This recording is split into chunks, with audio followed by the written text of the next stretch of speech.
अस्सलाम वालेकुम students, welcome back to the channel mathematics पर आरिफ पंजवानी। आज की वीडियो के अंदर हम मॉडल पेपर को सॉल्व करेंगे। मॉडल पेपर के बहुत सारे क्वेश्चंस ऐसे होंगे जो बेसिकली पेपर्स में आ चुके हैं। जैसे कि पहला सवाल अगर आप देखें तो ये भी पेपर में, पास पेपर के पेपर में आया हुआ है। If a number is increase in a ratio of 5:3 then the result is 15। The number is, अब एक नंबर है जो इंक्रीज हो रहा है 5:3 की फॉर्म में। वो नंबर को हमने ले लिया x, ठीक है, मल्टीप्लाई बाय 5/3 रेशियो इस तरह, और इसका जो आंसर आ रहा है वो 15 आ रहा है। हमें ये फाइंड आउट करना है कि वो नंबर कौन सा है जिसका रेशियो 5/3 बन रहा है 15। तो 3 वहां जाके मल्टीप्लाई हो जाएगा और 5 वहां जाके डिवाइड हो जाएगा। तो 3 15 3 ज़ा 45 हो गया हमारे पास, डिवाइड बाय 5 हो गया, क्योंकि 5 वहां जाके डिवाइड हो जाएगा। तो x की वैल्यू मेरे पास आ गई 9। ठीक है, तो इसका आंसर ऑप्शन हो गया ये वाला। अच्छा जी, if the 16 worker can dig a trench in 9 hour then the number of worker required to dig the same trench in 6 hours. अच्छा जी, 16 वर्कर जो है 9 आवर्स में कंप्लीट कर रहे हैं। अब बताना है कितने वर्कर्स रिक्वायर्ड होंगे 6 आवर्स के लिए। अब यहाँ पर वर्कर हैं और आवर्स हैं। 16 वर्कर 9 में कंप्लीट कर रहे हैं और ये हमारे पास एक्स वर्कर 6 आवर में कंप्लीट कर रहे हैं। अब ऑब्वियस सी बात है, जब वर्कर की तादाद, यहाँ पर आप देखिए टाइम कम हो गया है। ठीक है, टाइम कम हो गया, इसका मतलब वर्कर बढ़ रहा है। एक चीज़ कम हो रही है, मतलब 16 लोग 9 घंटे लगा रहे हैं काम करने में, अगर वो काम 6 घंटे में हो रहा है, इसका मतलब क्या है, वर्कर की तादाद बढ़ गई है, ऑब्वियस सी बात है। तो यहाँ पर हम किस तरीके से करेंगे, इसको इससे मल्टीप्लाई, आमने सामने मल्टीप्लाई करा देंगे। ठीक है, तो 16 मल्टीप्लाई बाय 9, इसको हम कहते हैं इनवर्स प्रोपोर्शन फॉर्म। ये हो जाएगा 6x। तो 16 मल्टीप्लाई बाय 9 हमारे पास हो गया 144। 6 यहाँ आके डिवाइड हो जाएगा, तो x की वैल्यू मेरे पास आ गई 24। ठीक है, ये इसका फाइनल आंसर आ गया। नेक्स्ट हमारे पास है, in sale the mark price of the good is reduced by 25%। The mark price of a dairy in the sale was ₹500 that is selling price will be. अच्छा भाई, सेलिंग प्राइस क्या है, पहले ये बताया गया है कि जो मार्क प्राइस गुड की थी वो रिड्यूस हो गई 25%। और इफ द मार्क प्राइस दे दी गई और कितना रिड्यूस किया, 25%। तो 25% मुझे अगर निकालना है 500 का, तो जीरो से जीरो यहाँ कैंसिल आउट हो गया। तो 5 मल्टीप्लाई बाय 25, 125। ये वो अमाउंट है जितने का हमें, जितने का डिस्काउंट दिया गया। ठीक है, अब हमें ये पता करना है कि सेलिंग प्राइस क्या है। तो मार्क प्राइस की 500 थी और डिस्काउंट 125 है, तो सेलिंग प्राइस इसकी हो गई 375। मतलब 375 रुपीज़ का सेल किया जा रहा है। ठीक है, अच्छा, अगर आप डायरेक्ट, अगर आपका कॉन्सेप्ट क्लियर नहीं तो फिर आपको शायद मुश्किल होगी चीज़ों में। तो आपने पहले बेसिक को कॉन्सेप्ट की सारी वीडियोस गो थ्रू करनी है, उसको पक्का करना है, वर्कबुक सॉल्व करनी है, फिर इस पे आएंगे तो ये चीज़ें बहुत आसान लग रही होंगी आपको, क्योंकि कोई भी एमसीक्यू ऐसा नहीं है कि बहुत हट के आया हुआ हो, जो बहुत मुश्किल हो। सारे एमसीक्यू उसी तरीके के जो कि पास पेपर में मौजूद हैं पहले से। A health supplement consists of vitamin A, vitamin C. In the health supplement of 250 gram, if the vitamin A makes 70% of weightage, then the weight of the vitamin C will be। Vitamin C का क्या wait होगा।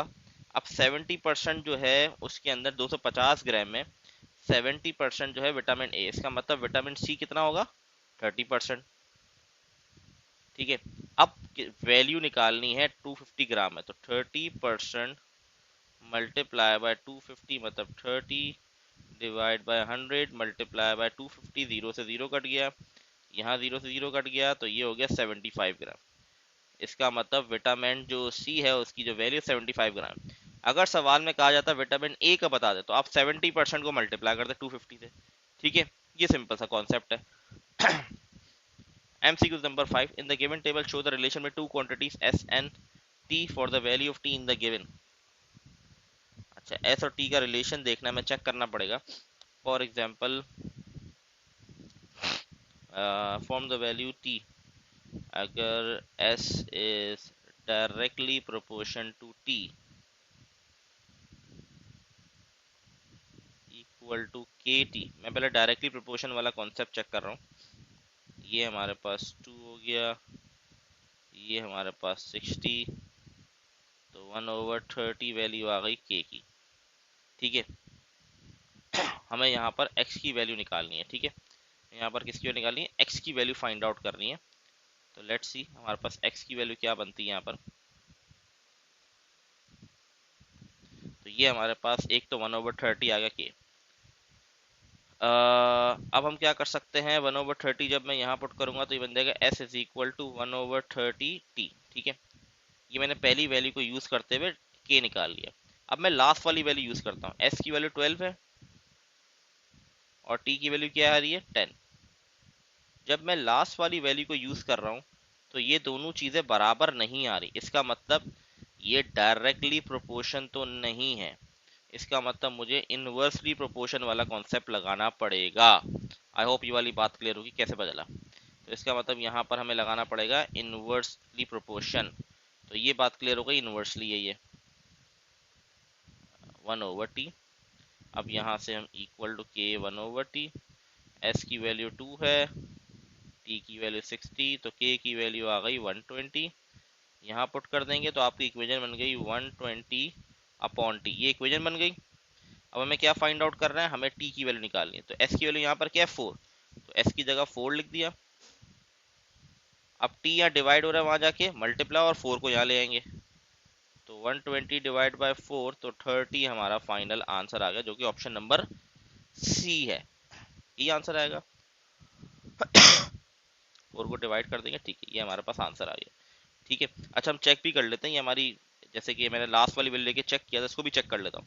s की value 12 ले ली मैंने यहाँ, और t की value 10, 0 से 0 का 12 इक्वल टू 12, मतलब बिल्कुल सही। वैसे तो पता चल गया मैं, क्योंकि डायरेक्टली नहीं था तो इसका मतलब इन्वर्सली प्रोसेस था, लेकिन मैं एहतियातन चेक कर रहा था, गलती तो नहीं हुई भी। ठीक है, तो हमारे पास t की वैल्यू 30 आ गई यहाँ पर। नेक्स्ट मूव करते हैं हम नेक्स्ट क्वेश्चन के ऊपर। क्वेश्चन नंबर हमारे पास 6 जो है, उसके अंदर हमें फाइंड आउट करना है, if the annual interest rate is 20% and the interest is compound semi-annual, then the interest rate per period will be। अच्छा, बहुत सिंपल सा सवाल है, सेमी एनुअली है, इंटरेस्ट रेट 20% है, देन द इंटरेस्ट रेट पर पीरियड, एक पीरियड में कितना, ये भी पास पेपर का सवाल है। 20% को डिवाइड कर दे 2 से, तो हमारे पास क्या बनेगा 10%। मतलब ये कॉन्सेप्ट मैंने बड़ा डिटेल में बताया था।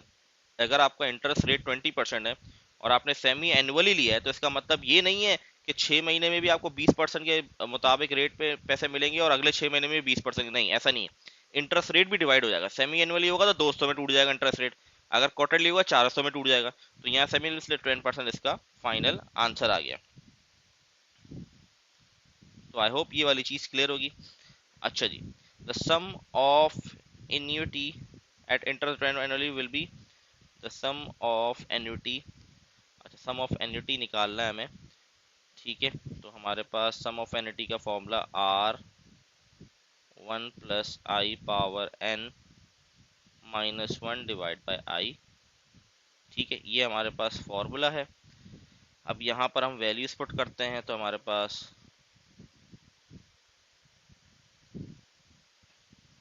अच्छा आई कैसे निकलेगा, R डिवाइड बाई m कह लें इसको। तो यहाँ पर हमारे पास जो है R की वैल्यू है 10%, मतलब 0.10 डिवाइड बाई 100 कर देंगे ताकि परसेंटेज है, और डिवाइड में हमारे पास क्या है 1 लिखेंगे। क्योंकि यहाँ पर कोई ऐसी रिस्ट्रिक्ट एनुअली बात हो रही है ना, अगर यहाँ पर क्वार्टरली उसकी बात होती है तो ज़्यादा हम डिवाइड कराते। ठीक है, तो 1 प्लस आई की पावर पावर हमारे पास आ जाएगी क्या है, अच्छा यहाँ पर मिसिंग है। अच्छा, ये सवाल में शायद मुझे लगता है मिसिंग है, पीरियड नहीं दिया हुआ, कितने साल की बात हो रही है वो यहाँ पर मेंशन नहीं है। ठीक है, तो इसलिए इस क्वेश्चन को आप छोड़ दें, क्योंकि इसके अंदर एक चीज मिसिंग हुई हुई है, आपको ईयर नहीं बताया, कितने साल, कितने पीरियड नहीं दिया हुआ। ठीक है, मैं एक काम करता हूँ, एक रैंडम पीरियड लेके इसको चेक करता हूँ क्या उससे कोई आंसर निकल रहा है। अगर फॉर एग्जाम्पल मैं यहाँ पर 4 ले लेता हूँ, एग्जाम्पल के तौर पे कह रहा हूँ, क्योंकि ये मिसप्रिंट हुआ हुआ या टाइपिंग मिस्टेक हुई है वैसे। ठीक है, तो मैं एक बार चेक कर लेता हूँ।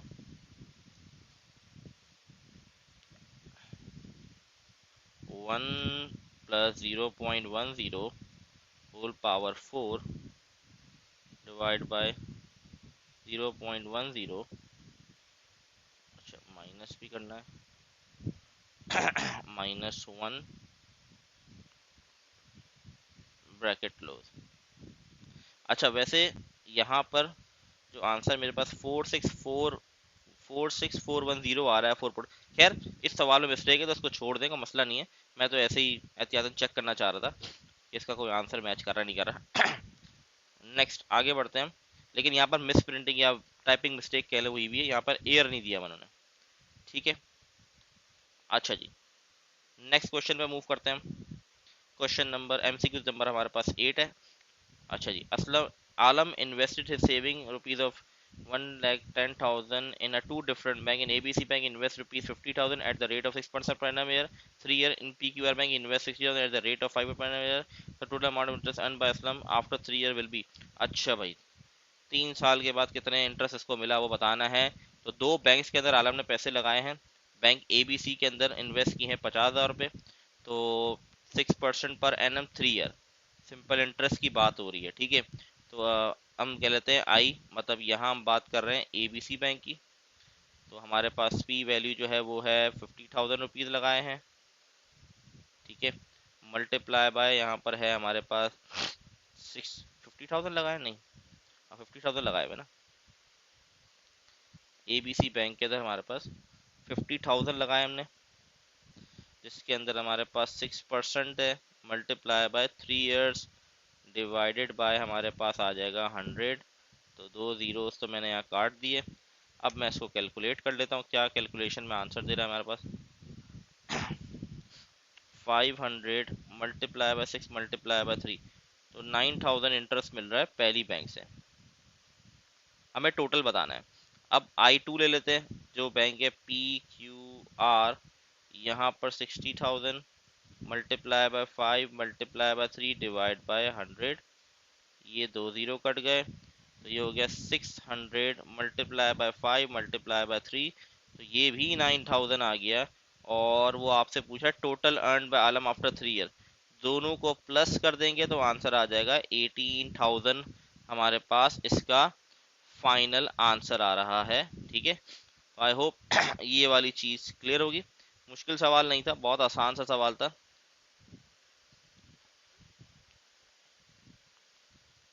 नेक्स्ट मूव करते हैं हम।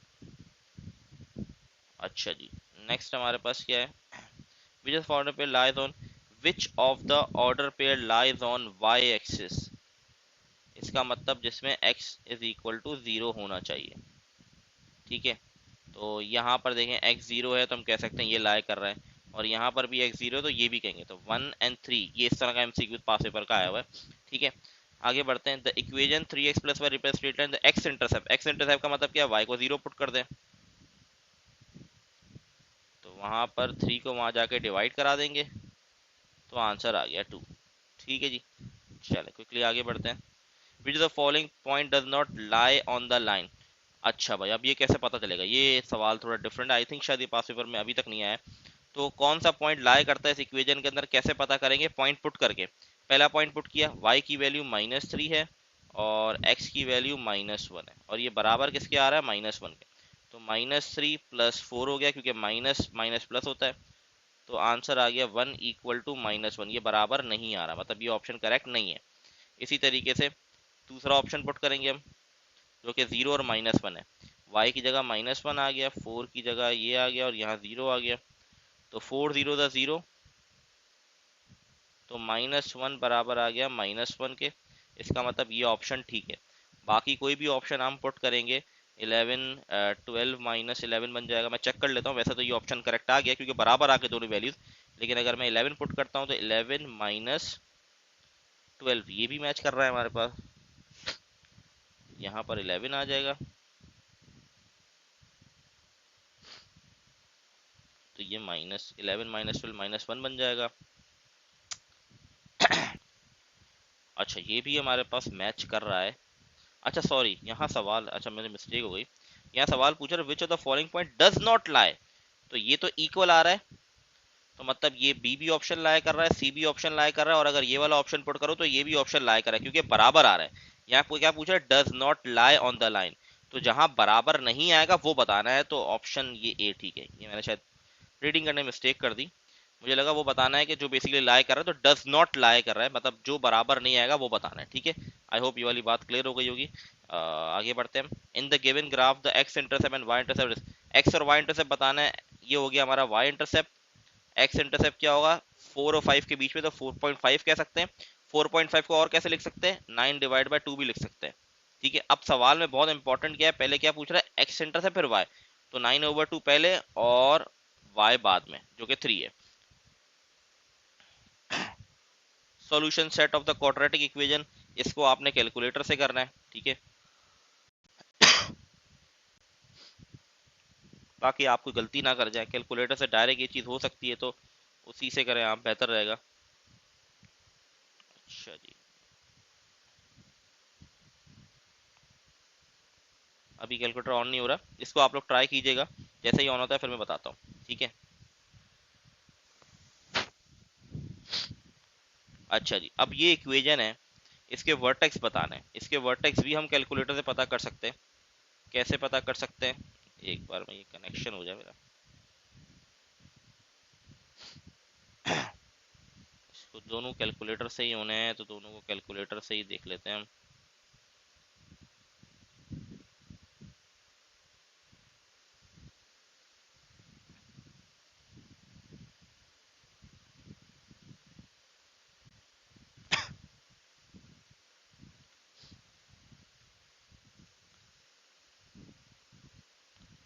अच्छा जी,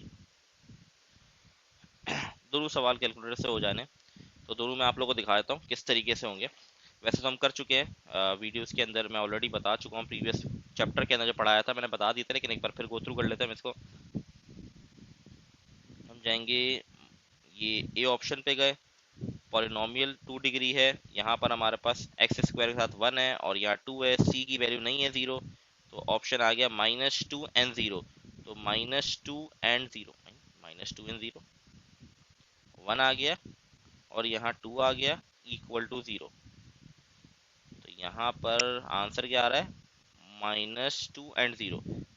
तो अच्छा, ऑप्शन सी है, यहाँ इस तरह लिखा हुआ ऑप्शन में। ठीक है, ठीक है, 0 और -2 लिखा हुआ। ठीक है, बात एक ही, मसला नहीं है इसमें। ये हमारे पास 13 का जवाब हो गया। अब 14 को देखते हैं इसके कैसे निकालेंगे, गौर से देखिएगा। इसको पूरा सॉल्व करने की जरूरत नहीं है कि आप पूरा सॉल्व करने पे जाएं और कंप्लीटिंग स्क्वायर मेथड, क्योंकि एमसीक्यू है ना, तो हमारे पास वैल्यू क्या है, 1। देखिए एक्स स्क्वायर के साथ कुछ नहीं, 1 है, और यहाँ पर एक्स वाली फॉर्म नहीं है, इसका मतलब 0, और फिर ये है -2, ये आया x1 की वैल्यू, ये आई x की वैल्यू, सॉल्यूशन सेट नहीं बताना, ये आई मिनिमम वैल्यू, ये आ गई मैक्सिमम वैल्यू। ठीक है, फिर से देखें, ये तो इसके सॉल्यूशन सेट है, रूट बता रहा है, ये मैक्सिमम 0 और -2, तो 0 और -2 मतलब h कॉमा k आ गया। h किसको कहते हैं, x की वैल्यू को, और k किसको, y की वैल्यू को। तो ये हम डायरेक्ट कैलकुलेटर से कर सकते हैं। तो आप लोग कैलकुलेटर की प्रैक्टिस अच्छी रखेंगे तो आप लोग के लिए बहुत सारे सवाल आसान हो जाएंगे। अच्छा, the range, consider the given quadratic function, the range of the quadratic equation। Range हमारे पास क्या होगी, रेंज का अगर आप लोग को याद हो, डाउनवर्ड जा रहा है। अच्छा, मैं एक बार एक चीज वापस गो थ्रू करवा देता हूँ ताकि थोड़ी सी क्लैरिटी हो जाए। इसमें स्टूडेंट्स को बहुत कंफ्यूजन होती है रेंज और डोमेन वाले कॉन्सेप्ट के अंदर।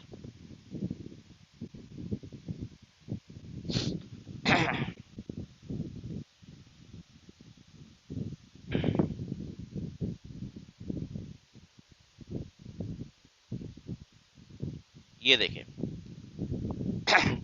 ये हमारे पास कॉन्सेप्ट था रेंज का।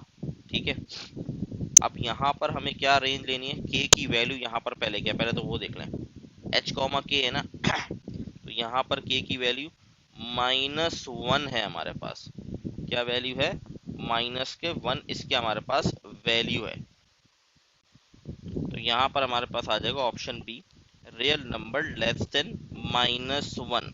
सो रेंज हमारे पास, क्योंकि अगर हमारी पीक वैल्यू मैक्सिमम वैल्यू आ रही है -1, तो यहाँ पर हमारे पास आ गया रियल नंबर लेस देन -1, इसका हमारे पास फाइनल आंसर आ गया। ठीक है जी। अच्छा जी, नेक्स्ट क्या था, Y interception quadratic, Y interception बताना है, तो वाई इंटरसेप्शन यहाँ पर -3 पे हो रहा है, तो इसका आंसर -3 आ जाएगा। ये तो बड़ा सिंपल सा सवाल था। The solution set of a simultaneous equation, दोनों इक्वेशंस को ऐड करा दें, तो ऐड करा देंगे तो ये कट जाएगा, तो 2x बराबर आ गया 0 के, तो x की वैल्यू हो गई 0। अब ये 0 कहीं भी पुट करें तो y की वैल्यू भी क्या आ जाएगी, 0 आ जाएगी। इसका मतलब b की वैल्यू 0,0 आ गई। The given number line show solution region of the linear equality. अब ये अनशेडेड सर्कल है और ये पीछे की तरफ जा रहा है। अनशेडेड का मतलब है इक्वल टू का साइन नहीं आएगा और वैल्यू डिक्रीज हो रही है, मतलब x की वैल्यू छोटी है 3 के, बराबर नहीं कहेंगे हम, ठीक है। अगर ये शेडेड होता है इस तरीके से, पूरा शेड हुआ होता, तो इसका आंसर फिर यू बनता है, ये लाइन लग जाती जो इक्वल टू कहलाती है, ठीक है। लेकिन अभी खैर ऐसा नहीं है, तो इसका आंसर ए हमारा करेक्ट आंसर है। अच्छा 19 जो है ये डिफरेंट है बहुत ज़्यादा, ये ऐसा एमसीक्यूज आया नहीं है, मे बी इस तरह का एमसीक्यूज आ जाए आप लोग के पास। दो लाइंस दी हुई हैं, ठीक है। अब इनके ये रीजन शेडेड हुआ हुआ है, ठीक है। अब बताना है कौन सा इसका फाइनल आंसर होगा हमारे पास।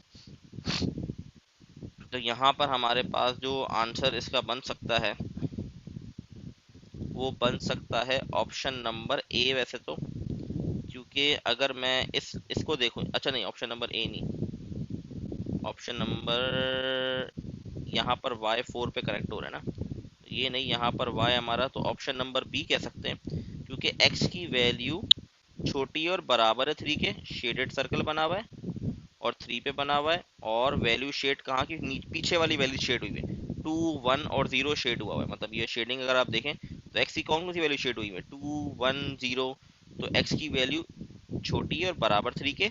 और अगर आप यहाँ पर देखें तो y की वैल्यू कहाँ पे टच हो रही है, 4 पे, और ये भी शेडेड सर्कल है, तो इक्वल टू का साइन है और y is lesser than and equal to 4, तो y की वैल्यू भी छोटी शेड हो रही है, 3 2 1 शेड हो रही है, तो इसलिए इसका ऑप्शन नंबर बी करेक्ट होगा, ए करेक्ट नहीं होगा, ठीक है।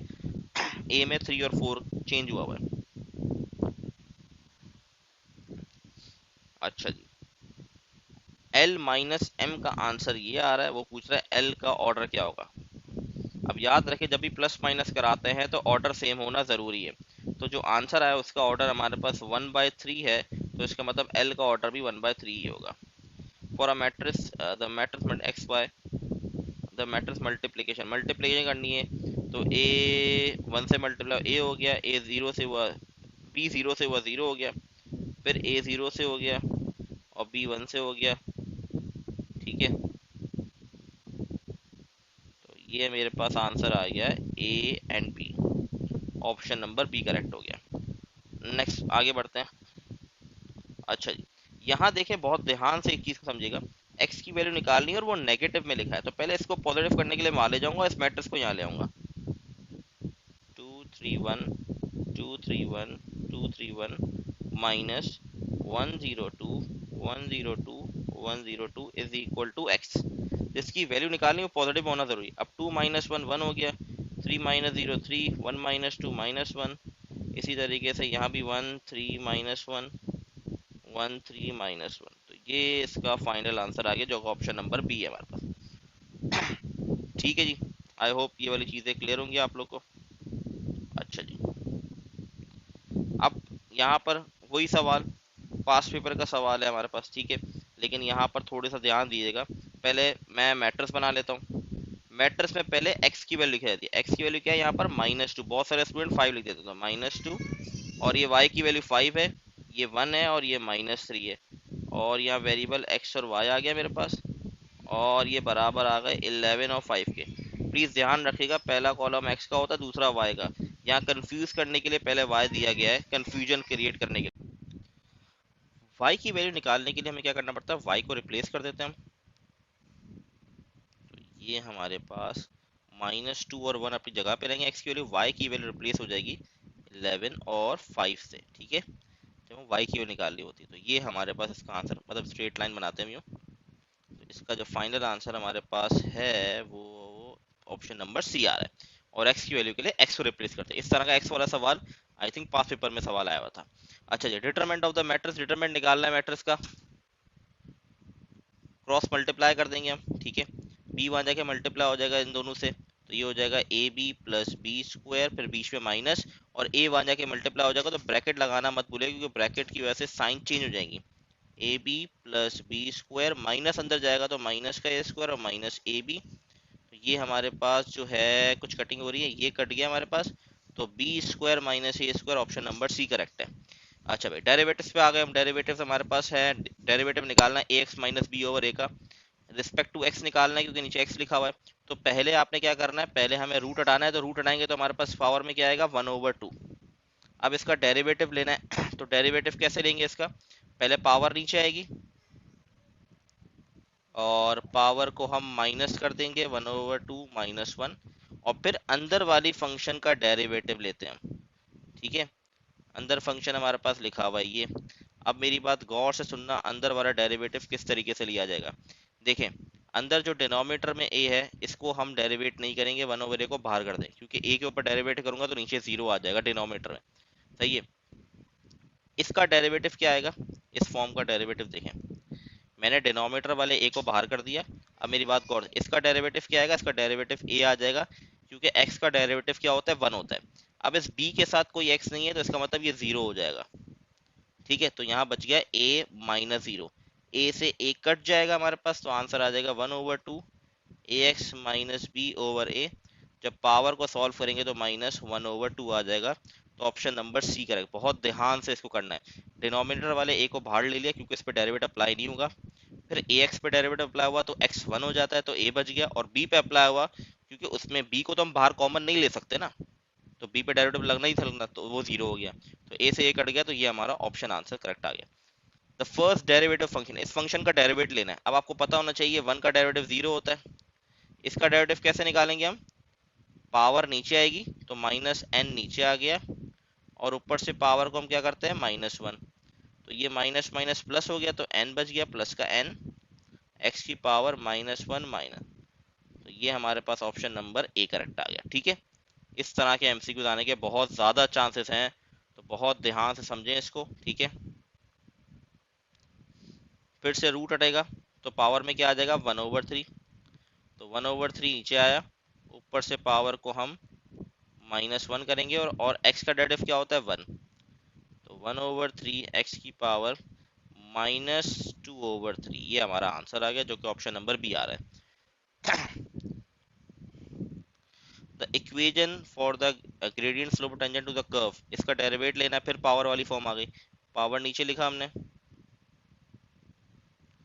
ऊपर से पावर -1 कर दिया।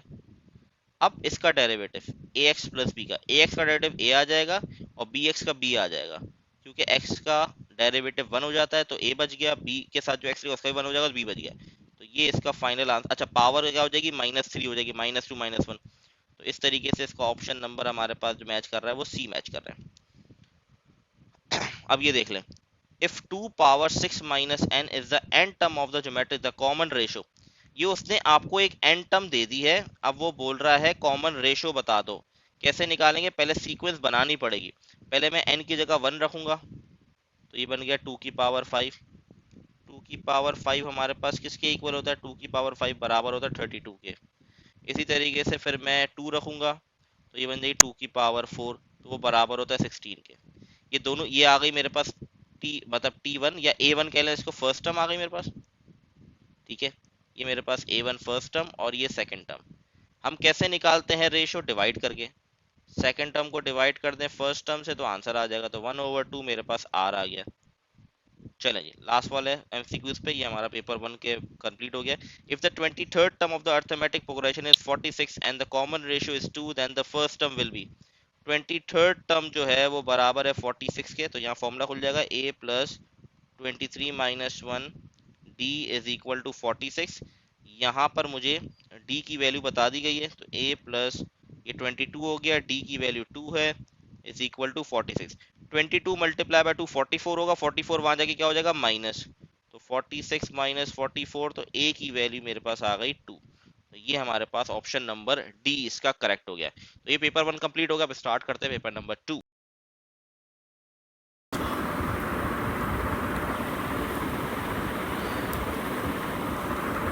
अच्छा जी, अब हम स्टार्ट करते हैं सी आर क्यूज को।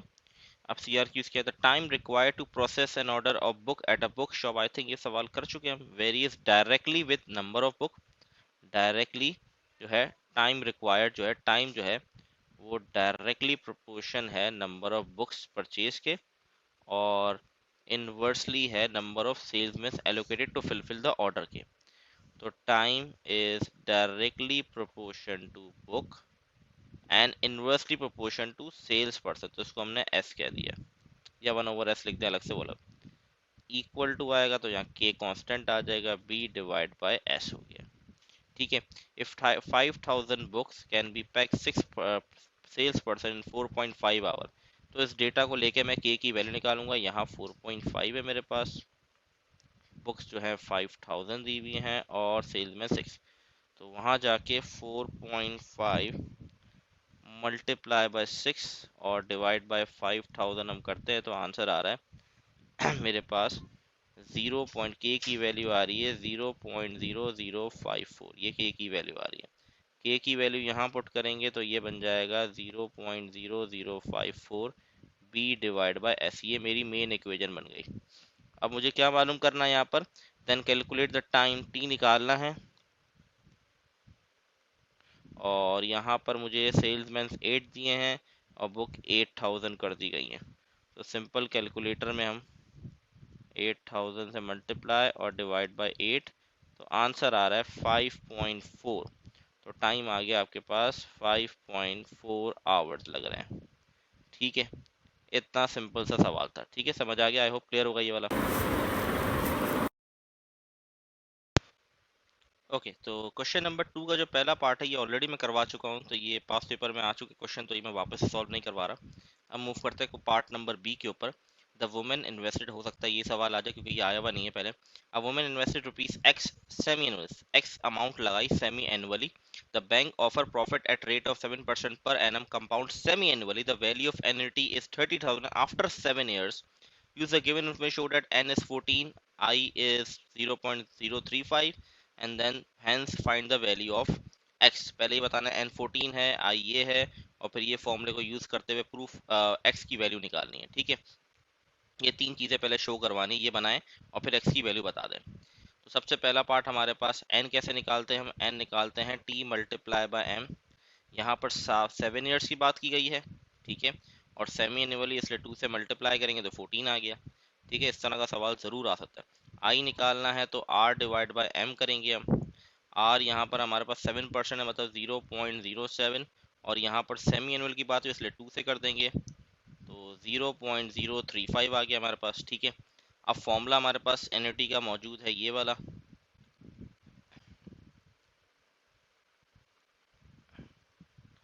इस फॉर्मूले में वैल्यूज पुट करके दिखानी है। इसकी वैल्यू मुझे दी हुई है 30,000। ठीक है, अच्छा जी, आर जो इन्वेस्ट की हुई अमाउंट वो नहीं पता, एक्स है। ठीक है, तो यहाँ हमारे पास आ गया 1 प्लस 0.035 की पावर 14, 14 कैसे आया, ये एन रखा गया 14 -1 और डिवाइड बाय हमारे पास 0.035। अब यहाँ पर अगर आप देखें जो प्रूफ करना है इसमें 1050 लिखा हुआ है। अब ये 1050 कहाँ से आया, ये चीज़ डिवाइड हो रही है, वहाँ जाके क्या हो जाएगी, मल्टीप्लाई। जब आप 30,000 को मल्टीप्लाई करेंगे 0.035 से तो ये 1050 बन जाएगा। तो 1050 इज इक्वल टू एक्स, यहाँ आ गया 1 प्लस 0.035 की पावर 14 -1। ये आपने 3 स्टेप करके दिखा दिए। पहला n की वैल्यू बता दी, i की वैल्यू दूसरा स्टेप, ये 2 नंबर हो गए, और ये आपने प्रूफ कर दिया, इसके आपको 3 नंबर मिल गए। चौथा नंबर अगर आपने हासिल करना है तो फिर उसके लिए आपको इसको सॉल्व करके x की वैल्यू निकालनी होगी। तो 1050 x, अब ये 1 प्लस 0.035 हमारे पास बन जाएगा 1.035, इसकी पावर में लगा रहा हूँ 14 और इसको कैलकुलेटर से -1 भी कर रहा हूँ। तो मैंने पूरा कैलकुलेटर से कर लिया, आई होप कैलकुलेशन अब तो आनी चाहिए आपको। तो ये आ गया 0.6186 आ रहा है। यहाँ पर मैंने 1 को प्लस करा है 0.35 से, जो भी उसका आंसर है उस पर पावर 14 लगाई और फिर उसका जो भी आंसर है उसको -1 कर दिया, तो ये वैल्यू आ रही है। अब इसको वहां जाके क्या कर दूंगा, डिवाइड।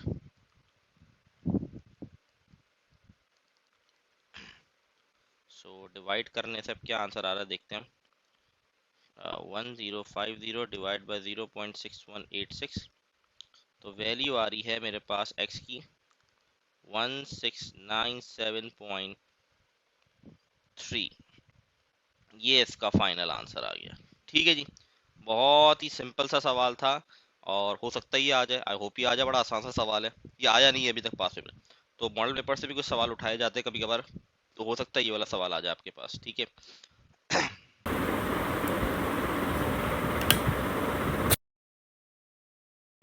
अब जो क्वेश्चन नंबर 3 है, देखिए क्वाड्रेटिक के सवाल ना थोड़े से टफ आ सकते हैं, आई होप कि आसान है। लेकिन जिस तरह के हमने सवाल पास पेपर में किए, जो अभी कर रहे हैं, इसी तरह के सवाल आएंगे, इससे हट के कुछ नहीं आएंगे। याद रखिएगा, थोड़ा सा कॉन्सेप्चुअली क्लियर रहेंगे तो सवाल मुश्किल नहीं लगेंगे। अब ये सवाल देखें, ये सवाल आपको लग रहा होगा ये क्वाड्रेटिक का कैसे है। If a sum of a number and its reciprocal is 13/6, कह रहा है सम जो है नंबर का और उसके रेसिप्रोकल का 13/6 के बराबर है, फाइंड द नंबर। तो अब बहुत ध्यान समझे, x नंबर है, इसका रेसिप्रोकल क्या होगा, 1/x। सम कह रहा है इसलिए हमने इसको प्लस करा दिया, और ये बराबर किसके, 13/6 के। अब यहाँ पर कुछ नहीं है, मतलब 1 है, एलसीएम लेंगे, x multiply by x square हो गया, 1 1 ज़ा 1 हो गया, और नीचे x 1 ज़ा x हो गया, और यहाँ है 13/6। बीच में इक्वल टू का साइन है, 6 वहां जाके दोनों से मल्टीप्लाई हो जाएगा, और यहाँ पर x वहां जाके 13 से मल्टीप्लाई हो जाएगा, 13x हो जाएगा। 6x स्क्वायर, 13x यहाँ आके माइनस का 13x हो गया, प्लस का 6। ये बन गई क्वाड्रेटिक इक्वेशन। अब इसको डायरेक्ट कैलकुलेटर से आप लोगों को मैंने करना सिखा दिया है, तो मैं डायरेक्ट इसको देख लेता हूँ क्या आंसर इसका बन रहा है। तो इसका आंसर मेरे पास आ रहा है 3/2, एक वैल्यू आ रही है x की, तो आप भी डायरेक्ट कर सकते हैं, कोई मसले की बात नहीं है इस तरह। और एक आ रही है 2/3 कैलकुलेटर से। तो ये इसका फाइनल आंसर हो गया। तो प्लीज क्वाड्रेटिक को थोड़ा सा अच्छे से करके जाइएगा, मुश्किल सवाल नहीं है, लेकिन थोड़े से कॉन्सेप्ट क्लियर होना जरूरी है। ठीक है, अच्छा जी, यहाँ पर आके हम फाइंड द सॉल्यूशंस। अब यहाँ पर हमें पहले थोड़ा सा सिंप्लीफाई इसको कर लेंगे तो आसानी होगी। देखिए यहाँ कुछ नहीं है, मतलब 1 है, 2 उससे मल्टीप्लाई होगा 10x हो जाएगा, 1 y से मल्टीप्लाई होगा y रहेगा, और नीचे 2 1 ज़ा 2।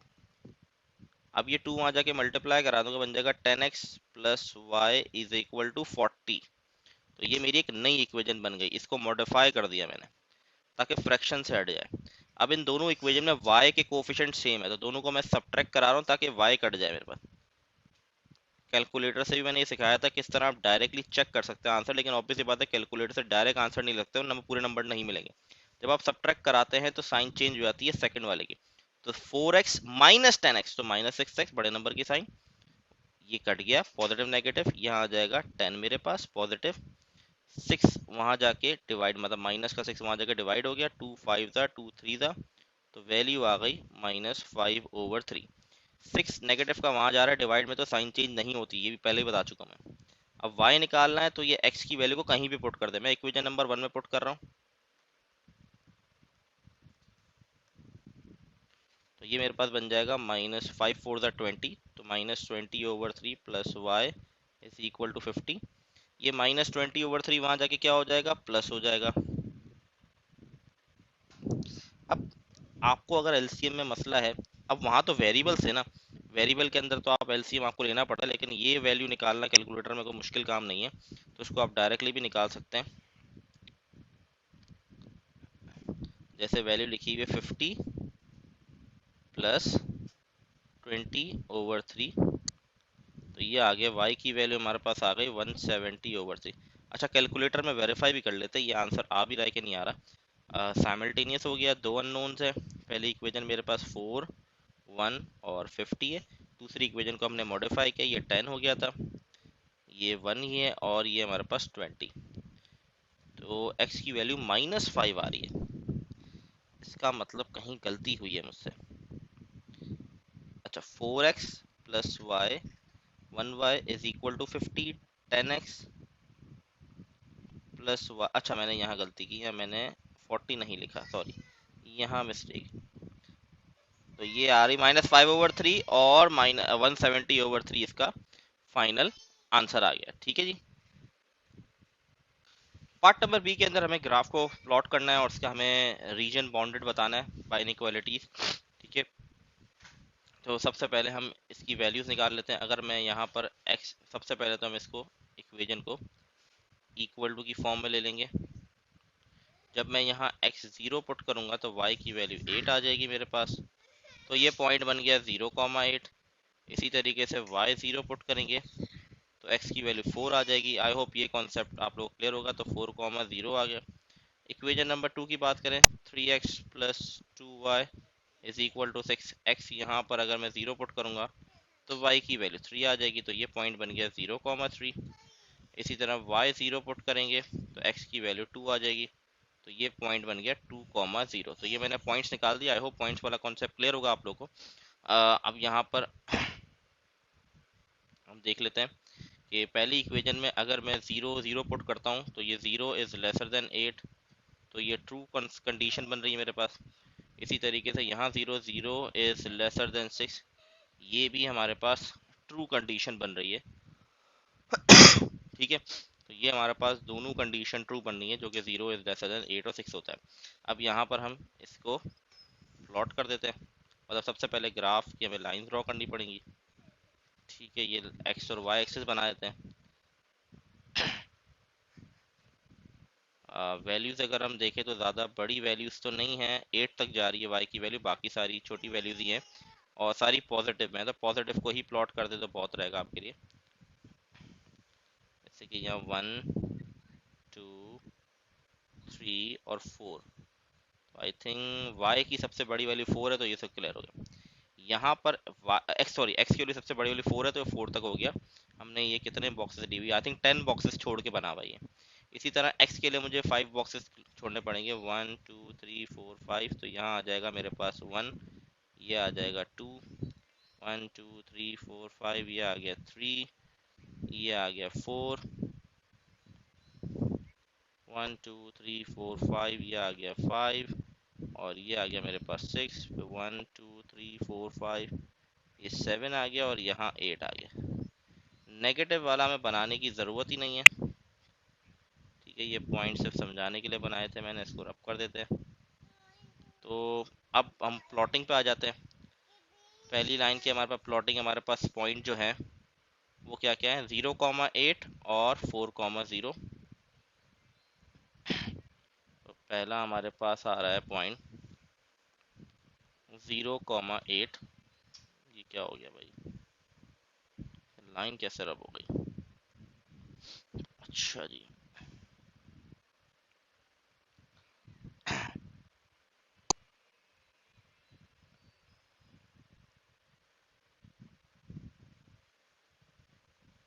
अच्छा।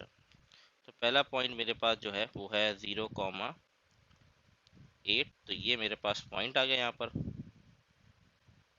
और फिर 4,0 एक ये पॉइंट आ गया। अब इन दोनों की लाइन ड्रॉ कर देते हैं हम।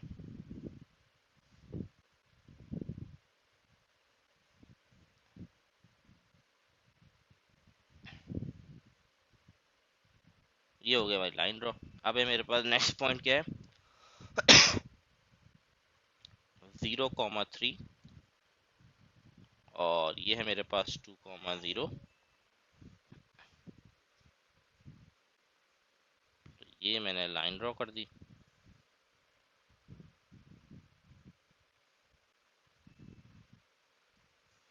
अच्छा जी, ये मेरे पास लाइन ड्रॉ हो गई। अब दोनों कंडीशन जो हैं वो ट्रू हैं, मतलब दोनों किसकी तरफ मूव करेंगे, दोनों ओरिजिन। अच्छा, यहाँ पर x और y बिगर देन 0 लिखा हुआ है, बिल्कुल लिखा हुआ है, मतलब पॉजिटिव वे को ही सिर्फ हमें शेड करना है।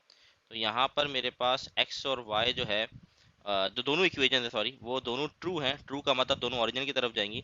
तो दोनों का जो कॉमन पार्ट है, जैसे मैंने आपको टेक्निक सिखाई थी वो आप लोग ट्राई कर लीजिएगा, तो ये इसका कॉमन पार्ट दोनों का आ रहा है। तो ये इसका फाइनल आंसर आ जाएगा। बस कॉर्नर पॉइंट्स निकालने के लिए नहीं कहा है, तो वो हमें निकालने की ज़रूरत नहीं है। ठीक है, सिर्फ पॉजिटिव ले। तो ये हमारा फाइनल आंसर आ गया। आगे बढ़ते हैं मैट्रिक्स के ऊपर। For the singular matrix A find the value of x. Singular matrix, singular का मतलब क्या होता है, डिटरमिनेंट 0 के बराबर। ठीक है, सिंगुलर मैट्रिक्स का मतलब क्या, डिटरमिनेंट 0 के बराबर। तो हमने कहा डिटरमिनेंट इक्वल टू 0, तो इसका डिटरमिनेंट 2 माइनस 4 3x बराबर हो जाएगा 0 के। क्रॉस मल्टीप्लाइड मतलब 2x, ये हो जाएगा माइनस, और ये आ जाएगा माइनस का 12 इज इक्वल टू 0। माइनस का बहुत ध्यान रखिएगा। 2x प्लस 12 इक्वल टू 0, वहाँ जाके माइनस का 12 हो गया, तो माइनस 12 डिवाइड बाई 2, तो माइनस 6 आ गया। ये मेरा पार्ट नंबर 1 का आंसर आ गया। आप अपना आंसर चेक कर सकते हैं कैलकुलेटर में। ये मैट्रिक्स बनाया, एक्स की जगह -6 लिखें, उसका डिटरमिनेंट निकालें। अगर वो 0 आ रहा है मतलब आपका आंसर बिल्कुल ठीक आया है। Matrix B if A plus B is this use your answer in part I. तो कह रहा है ए को प्लस कर दो बी से तो ये इसके बराबर आ रहा है। बताएं बी का मैट्रिक्स क्या है। ए क्या लेना है, पार्ट वन से ए उठाना है आपने। तो ए मैट्रिक्स मेरे पास क्या है, 2 -4 3 और -6, ये मैं निकाल चुका हूँ। प्लस बी ये बराबर है इस मैट्रिक्स के 0 0 0 0। अब ये वाला मैट्रिक्स जब वहां जाएगा तो इससे क्या हो जाएगा, माइनस हो जाएगा। तो 0 0 0 0 -2 -4 3 -6। तो ये जब माइनस करेंगे 0 -2 तो -2 आ जाएगा बड़े नंबर, जीरो ये वाला माइनस और ये -4 तो प्लस हो जाएगा। इसी तरह ये -3 हो जाएगा और ये वाला जीरो माइनस और ये वाला माइनस तो पॉजिटिव। तो ये हमारे पास बी मैट्रिक्स आ गया, बहुत सिंपल था। तो इसमें जो हमारे पास एक सिंपल इंटरेस्ट वाला सवाल था जो पार्ट बी था वो पहले नहीं आया हुआ है पास पेपर में। क्वाड्रेटिक वाला सवाल ये भी पास पेपर में नहीं आया हुआ है। इसी तरह ऊपर इस तरह के सवाल तो बहुत सारे हैं लेकिन ये एग्जैक्टली नहीं आया हुआ है। और हम ये वाला सवाल कह रहे हैं मैट्रिक्स, इस तरह का सवाल भी नहीं है। तो मे बी इनमें से कोई पार्ट रिपीट हो जाए, पॉसिबिलिटीज हैं। चलें लास्ट क्वेश्चन में मूव करते हैं हम। In the arithmetic progression first term is 120, 101 term is 60, find the common difference and 201 term of the sequence. First term मतलब ए उसने दे दिया 120, पहले डेटा बना ले, फिर क्या कह रहा है ए 101 बराबर है 60 के। तो यहाँ पर फॉर्मूला खुल जाएगा, ए प्लस एन की जगह 101 -1 डी इक्वल टू 60। अब आपको पता है ए की वैल्यू पहले से बताई हुई है तो यहाँ पुट कर दे भाई 120, ये बन जाएगा 100 डी इज इक्वल टू 60। 120 वहाँ जाके क्या हो जाएगा, माइनस हो जाएगा। तो ये आ गया -60 और 100 को वहाँ जाके डिवाइड करा देंगे तो 0 से 0 कट गया तो डी की वैल्यू आ जाएगी, 2 से कटिंग हो जाएगी -3/5। ये पहला पार्ट हो गया, कॉमन डिफरेंस हमने निकाल दिया। अब क्या कह रहा है, फाइंड 201 टर्म, दो 201 टर्म फाइंड आउट कर रही है मुझे। तो फॉर्मूला हमारे पास ए की जगह 120 प्लस एन की जगह 201 -1 और डी की जगह -3/5। ठीक है, ये हमें फाइंड आउट करना है। 120 प्लस ये हो गया 200 और यहाँ है मेरे पास -3/5। कैलकुलेटर का इस्तेमाल अच्छे से करेंगे तो काम आसान हो जाएगा आपका। अब ये देखें यहाँ क्या लिखा है, 120 प्लस ब्रैकेट में 200 मल्टीप्लाई फिर ब्रैकेट -3/5। डायरेक्टली ये कैलकुलेटर आपको करके दे देगा तो आंसर आ रहा है 0, मतलब जो 201 टर्म है इसकी वो 0 है। ठीक है। फाइंड द, अच्छा नेक्स्ट पार्ट है हमारे पास, find the sum of the given series. अब ये नहीं बताया हुआ ये किस चीज़ की सम निकालना है, या कौन सी किस चीज़ की सीक्वेंस गिवन है ये नहीं बताया हुआ, अर्थमेटिक की है या ज्योमेट्रिक की है। तो कैसे चेक करेंगे, पहले मैं क्या करूँगा, डिफरेंस निकाल के चेक करता हूँ। 27 -81, तो 27 -81 मेरे पास आ रहा है माइनस का 54, -54। इसी तरीके से 9 -27 करूंगा तो माइनस का 18 आ जाएगा। तो डिफरेंस मैच नहीं कर रहा। अब रेशो निकाल के देखते हैं, वो ऑब्वियस ही बात है मैच कर जाएगा, लेकिन एक बार चेक भी कर लें। ठीक है, हम मैच करके देख लेते हैं। तो रेशो कैसे निकालते हैं, 27 डिवाइड बाई 81 हो जाएगा। ठीक है, 27 डिवाइड बाई 81 हमारे पास जो वैल्यू आ जाएगी 1/3 आ गई। इसी तरीके से अगर 9 डिवाइड बाई 27 करो तब भी 1/3 आ रही। तो इससे हमें ये पता चल गया कि भाई ये जो हमारा क्वेश्चन है ये ज्योमेट्रिक की सीक्वेंस गिवन है हमारे पास। ठीक है। अब हमारे पास r जो आ रहा है 1/3 आ रहा है 0.33, मतलब r की वैल्यू 1 से छोटी है। तो फॉर्मूला शीट पे जाते हैं हम, r इज ये हमारा, तो ये वाला फॉर्मूला सम का लगेगा, a 1 - r की पावर n अपॉन, क्योंकि r की वैल्यू 1 से छोटी है। ठीक है,